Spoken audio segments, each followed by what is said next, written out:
राष्ट्रवादी युवक कांग्रेस की जानिब से शहर के देगलूर नाका इलाके के डिलक्स फंक्शन हॉल में एक जायजा इजलास का इनेकाद किया गया। इस मौके पर पार्टी के जिला इंचार्ज और रियासती जनरल सेक्रेटरी निशांत वाघमारे बतौर खास मौजूद थे। इजलास में राष्ट्रवादी कांग्रेस पार्टी सीनियर लीडर व कारपोरेशन में साबिक अपोजिशन लीडर जीवन पाटिल घोगरे, शोबे खवातीन की कल्पना डोंगलीकर, युवक कांग्रेस के शहर व जिला सदर रऊफ जमींदार समेत मुतादिद अफराद मौजूद थे। इजलास में जिला इंचार्ज निशांत वाघमारे ने राष्ट्रवादी युवक कांग्रेस की जानिब से अंजाम दी गई सरगर्मियों की तफसीलात बयान की, पार्टी की तौसीह व इस्तेकाम के लिए मुस्तकबिल के अज़ाइम का इजहार किया। रऊफ जमींदार ने तकरीर में कहा कि पार्टी का काम करने वालों को ही ओहदेदार बनाया जाए। इजलास में मुख्तलिफ पार्टी कारकुनान को जिम्मेदारियां सुपुर्द की गई।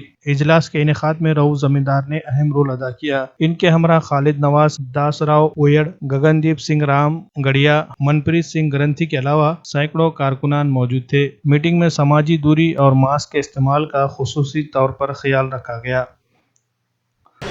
राष्ट्रवादी कांग्रेस नांदेड़ जिला निरीक्षक पद पर हमारे निशांत जी वाघमारे, एडवोकेट निशांत जी वाघमारे साहब की नियुक्ति की गई और उनका ये पहला ही दौरा है। उसमें आज जो है तो हमने पूरे पदाधिकारी, सभी पदाधिकारियों की मीटिंग ली। प्रभाग अध्यक्ष, वार्ड अध्यक्ष और दोनों उत्तर दक्षिण के जो पदाधिकारी हैं उनकी मीटिंग ली गई। हमने जितने भी काम किए, कोविड के अंदर जितने काम किए उसका अलावा था, और जितने भी निदर्शन किए, जितने भी आंदोलन किए, जब से नियुक्ति हुई जब से जितने भी काम किए वो हमारे निशांत जी वाघमारे साहब को हमने पूरा डिटेल बताया।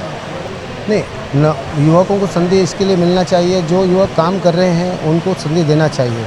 कुछ युवक ऐसे हैं कि व्हाट्सएप और फेसबुक पे रहते हैं लेकिन काम में ज़ीरो रहते हैं। तो हमारी ये विनंती है निशांत जी वाघमारे साहब से और हमारे जयंत पाटिल साहब से कि भाई जो रियल में जो काम करने वाले हैं और पार्टी छोड़ के नहीं गए तो वही पार्टी में है, और जो लोग दूसरी पार्टी छोड़ के अपनी पार्टी में आ रहे हैं और उनको संधि दी जा रही है तो ये नाइंसाफ़ी है। ये अपने कार्यकर्ताओं के साथ नाइंसाफ़ी है, ये नाइंसाफ़ी होना नहीं चाहिए।